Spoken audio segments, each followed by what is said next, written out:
Strike absorbed the impact, heard the high-pitched scream, and reacted instinctively. Throwing out a long arm, he seized a fistful of cloth and flesh. A second shriek of pain echoed around the stone walls, and then, with a wrench and a tussle, he had succeeded in dragging the girl back onto firm ground.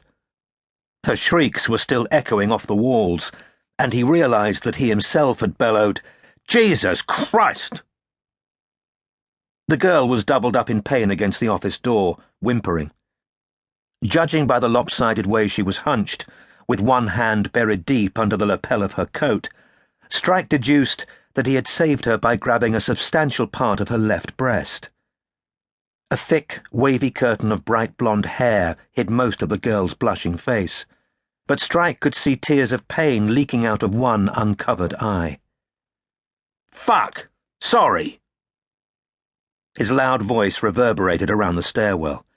"I didn't see you. Didn't expect anyone to be there." From under their feet, the strange and solitary graphic designer who inhabited the office below yelled, "What's happening up there?" And a second later, a muffled complaint from above indicated that the manager of the bar downstairs, who slept in an attic flat over Strike's office, had also been disturbed, perhaps woken by the noise. "Come in here." Strike pushed open the door with his fingertips, so as to have no accidental contact with her while she stood huddled against it, and ushered her into the office. "Is everything all right?" called the graphic designer querulously. Strike slammed the office door behind him. "I'm okay," lied Robin, in a quavering voice, still hunched over with her hand on her chest, her back to him. After a second or two, she straightened up and turned around, her face scarlet and her eyes still wet. Her accidental assailant was massive. His height, his general hairiness, coupled with a gently expanding belly, suggested a grizzly bear. One of his eyes was puffy and bruised, the skin just below the eyebrow cut. Congealing blood sat in raised white-edged nail tracks on his left cheek and the right side of his thick neck, revealed by the crumpled open collar of his shirt. "Are you, Mr. Strike?" "Yeah." I'm the temp." "The what?" "The temp from Temporary Solutions." The name of the agency did not wipe the incredulous look from his battered face.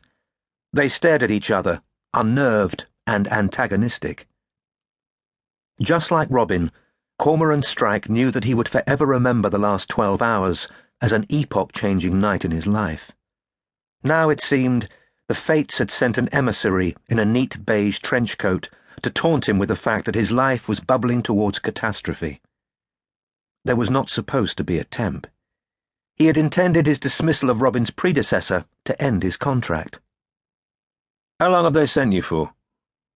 A week to begin with," said Robin, who had never been greeted with such a lack of enthusiasm. Strike made a rapid mental calculation. A week at the agency's exorbitant rate would drive his overdraft yet further into the region of irreparable. It might even be the final straw his main creditor kept implying he was waiting for. "Excuse me a moment."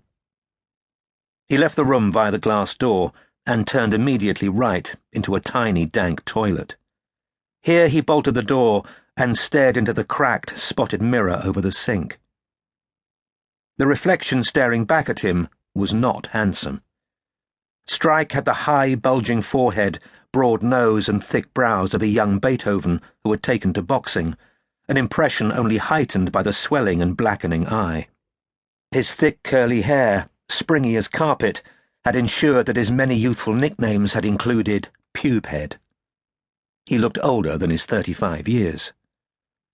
Ramming the plug into the hole, he filled the cracked and grubby sink with cold water, took a deep breath, and completely submerged his throbbing head.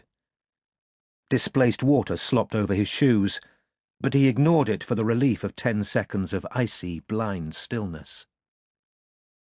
Disparate images of the previous night flickered through his mind, emptying 3 drawers of possession.